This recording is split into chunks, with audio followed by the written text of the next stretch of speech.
What's up everybody, welcome to the channel. Today we're going to look at a plugin that is pretty unique and that you can get some pretty unique metal tones with.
Of course, I am talking about the GRINDSTEIN plugin, a really cool plugin from Auditory in conjunction with Cole Keller Studios. Now, a lot of you guys have asked me for my thoughts and opinions, not only on this pedal, but more recently on this plugin. So in full disclosure, I did reach out to Christian directly and he hooked me up with the Auditory guys and they sent out this plugin, but that in no way will color my opinion on this review. If it's terrible, I'll tell you, but I don't think it's gonna be terrible. I think it's gonna be awesome. Here's what it sounds like when you first load it up.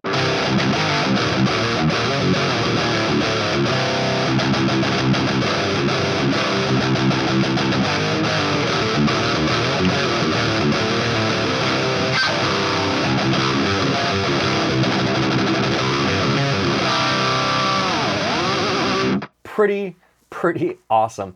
Let's get started and start dialing this guy in. Let's just start off by turning the oversampling on because why not?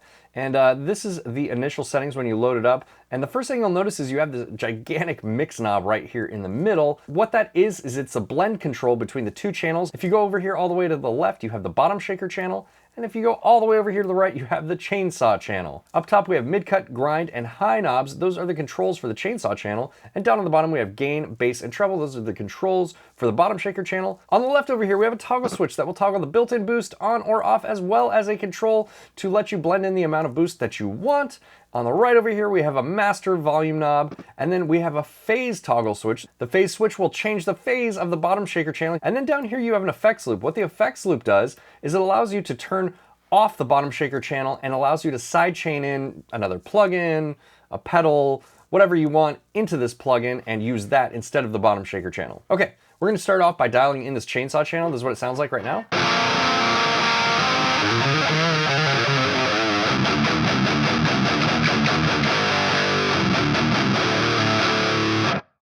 Already sounds pretty good. Let me show you what the mid-cut does. This is the mid-cut at 0.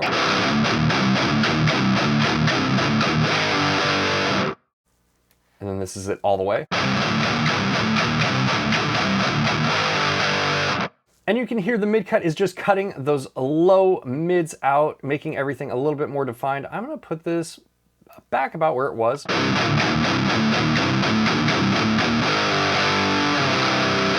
I like it about there. I think it sounds good. Next, we have the grind knob, and what this is doing is blending in the amount of HM2 sort of tone that's going on here. So if we have it at 0, this is what it sounds like.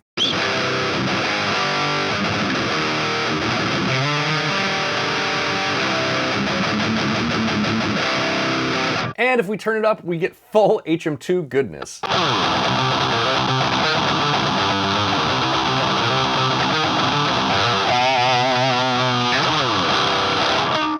I find that I actually like this right in the middle there. You can double click and it will center. Over here we have a bright and a dark switch. We're on bright right now. This is what dark sounds like.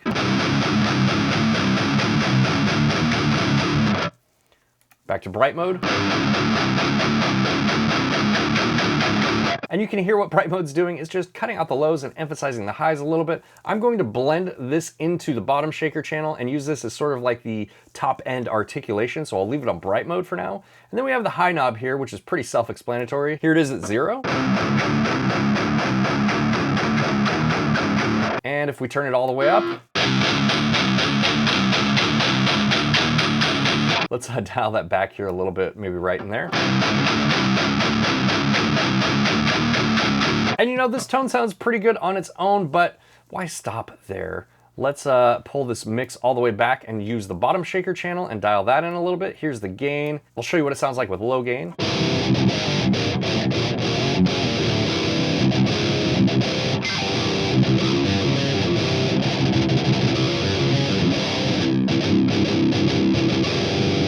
Here's it with the gain all the way up.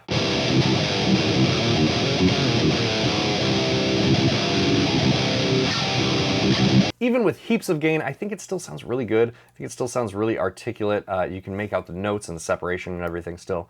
We're gonna roll the gain back to about 75. I'm gonna turn the bass up quite a bit. I'm gonna turn it up to about 80%.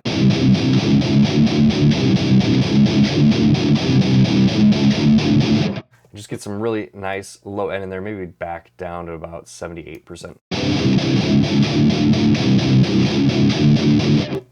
And then the treble, I'm just gonna leave the treble where it is for right now. I think it's fine. Let's toggle the boost off so that way you can hear the difference. Here's the boost off.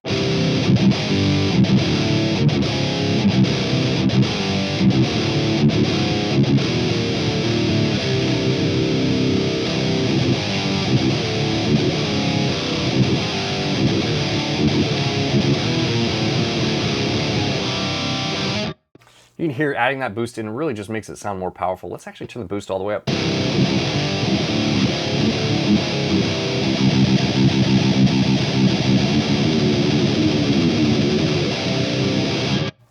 Man, just adds a lot of force to the tone. And that's the main reason I like using a boost pedal normally. It's not really so much to add gain, it's more just to add like power and force to your playing and make everything respond a little bit better. I'm actually gonna toggle this boost off for 1 second and go over to the gate because the gate also has a boost on it.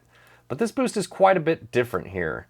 I'm gonna have to compensate by turning down the output volume quite a bit. So let's turn this boost on and I'll show you the difference. Here's without the boost.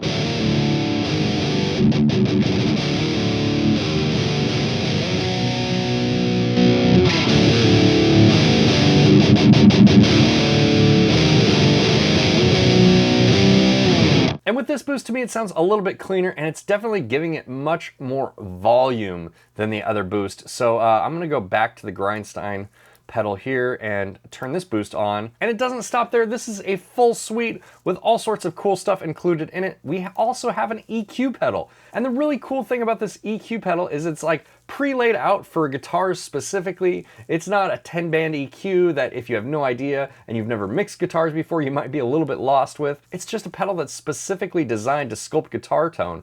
So let's go over here to Dozer. This is gonna add in some low end.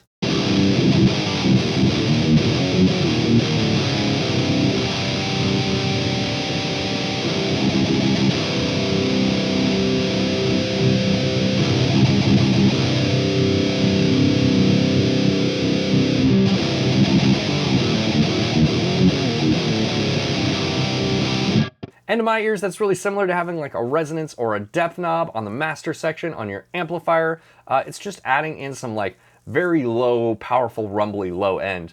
Then we have this cleansing knob up here, and what this is gonna do is this is gonna cut out some of the boxy low end frequencies. So let me show you this with it off.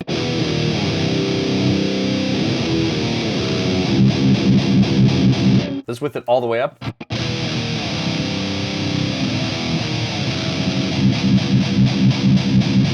Scoop, this is an obvious control, especially if you have ever heard the expression scooped guitars before. This is just gonna cut out all of your mid-range.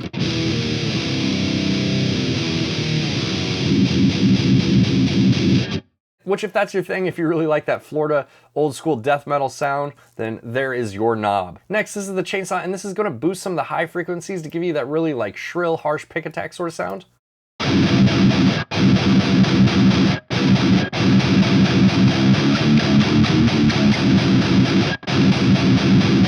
I really like this pedal a lot. I think it's really cool.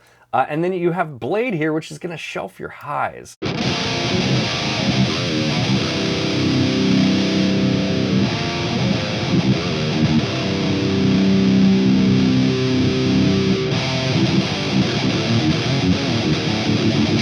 So far, I really enjoy this plugin, and a lot of times when I'm using a plugin or an amp or even, you know, a modeler or something like that, I typically dial in sounds that are really, really similar to each other. I just know the tone that I like in my head, and then I always just find myself trying to get there with whatever means are available to me, with whatever I'm using. And with this, it's quite a bit different. I'm finding that I'm getting like a little bit different of a tone than I would otherwise. Oh, I forgot to mix this chainsaw tone back in. Let's go back to the Grindstein and put this mix around 33%.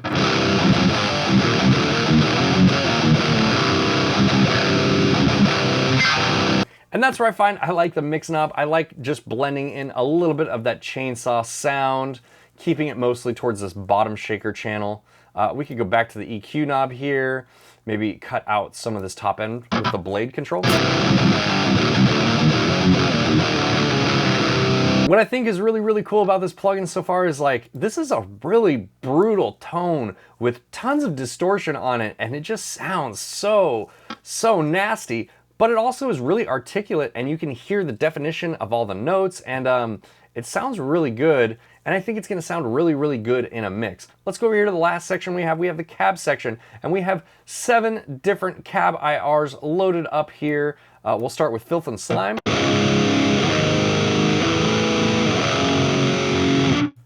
More Gore.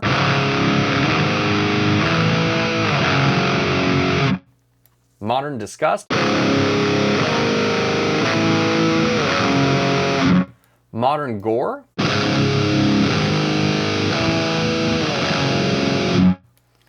Northwards.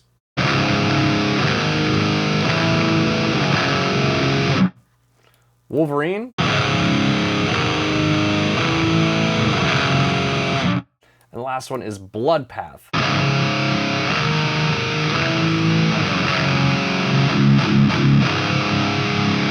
I really like it on this modern gore setting. That's just me, that's the tone I like, but it's really cool that you have all of these different cab IRs that are really well suited and voiced for this suite. I mean, you can bypass this or any of these other sections by clicking this big button down here, but I find that if I do this and I load my own cab IR, that the sound isn't quite as good. Like, these are really, really well voiced for this plugin and for this suite and for this kind of tone, so I just stick with these when I'm using it.